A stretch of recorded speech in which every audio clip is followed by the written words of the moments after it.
let's get back to Ethereum and that whole Sims angle. So Vitalik figured that Web3 is the future.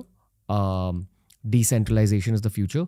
Let me give all these engineers all over our earth the ability to build further applications on the internet using these raw materials which I will provide.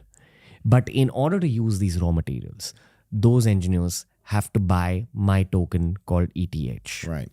Correct explanation? Yes. So, in Ethereum and on Solana, very similar purpose for the native token. When I say native token, I mean as Bitcoin is the token for the Bitcoin network, Bitcoin is the token for the Bitcoin ledger. ETH is the token for the Ethereum network, and Sol is the token for the Solana network. So why do you have these? Email, you get spam, right? Everybody gets spam because it's free. In crypto protocols, it was decided very early on that it would not be good if everyone could just spam these things. There's so many ways that you can bring it down. You can corrupt it. You can.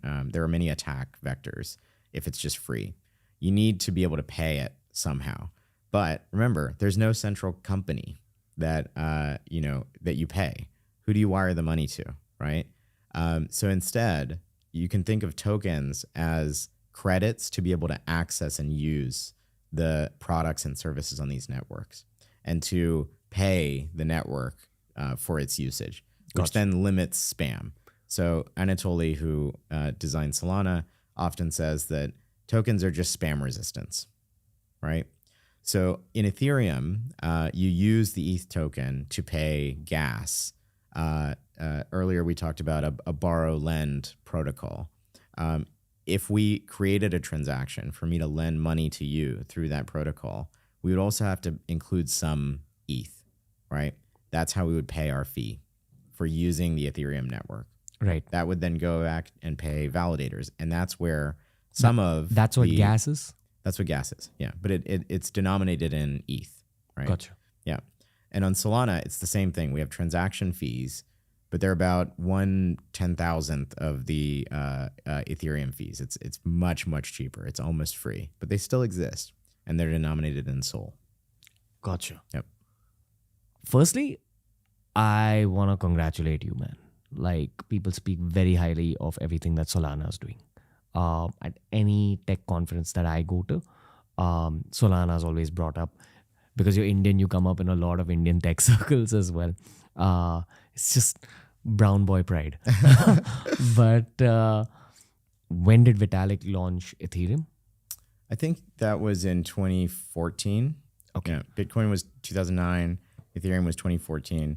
We launched Solana in 2020. So it's only been 4 years. Okay. So you figured between 2014 and 2020 that Ethereum's great. It's great for the overall cryptocurrency ecosystem. But the inherent problems are that the applications built upon the Ethereum protocols may be slightly slower and the gas fees might be high. It was very slow and it was very expensive. So Gotcha. for those transactions to settle on Ethereum, at the time, it was taking tens of minutes. Right. And it was costing dozens of dollars for one transaction. So, back to what we, said earlier, people don't care if it doesn't work for them, if it's not going to be usable, they don't care about the ethos and the vision and the dream and what's coming in the future.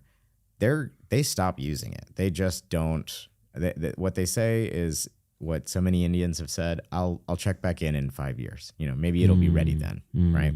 So we saw a lot of people trying crypto, trying Ethereum, and having a bad experience. It was slow, it was expensive, and it was worse than the centralized versions, right? It's if it costs us, $30 to send money to each other, that's worse than Venmo or whatever, payments apps you might use, because those are free or close to free. So what we did with Solana at the time, scalability and cost and latency were the biggest problems in crypto. Everybody knew that they needed to be solved.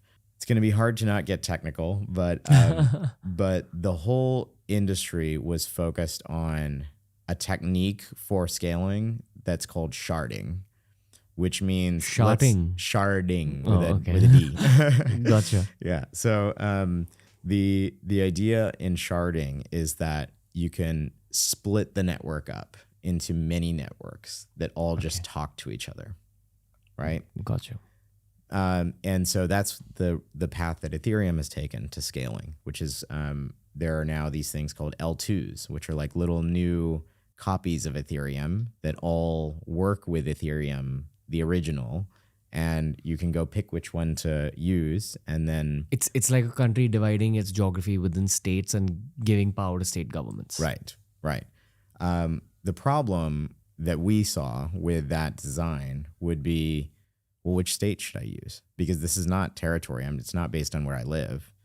Should it be based on the logo, the color, should it be based on use cases? Do we do all of our borrowing and lending in one state and all of our payments in another state? How are we going to avoid a problem where too many people are in one state and it gets slow again and it gets expensive again, right? There was no reliable way to avoid the same problems that were existing on the first network.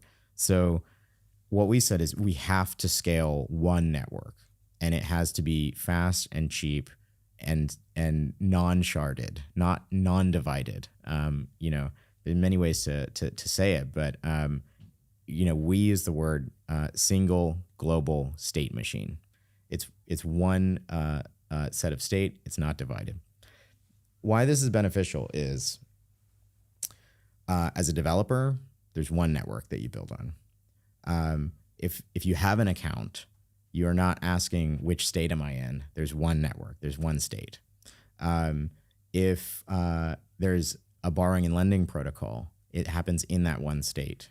All of it's happening in that one state. And so the more borrowing and lending you have, the more efficient of a market you have, right? Because there's many more bids, many more asks, many more borrowers, many more lenders to compare against. So the pricing gets very, very tight and efficient.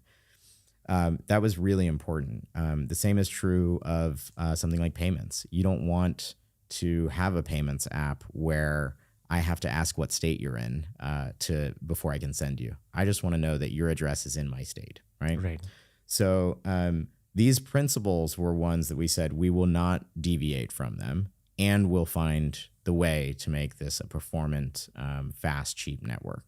And I think it's a whole other podcast to describe like how we did it and what principles got us there. But I can just say this, that in 2019, the last time I came here to Singapore, nobody believed us. And we were running out of money in the multiple year effort to build this system the way that we had described it.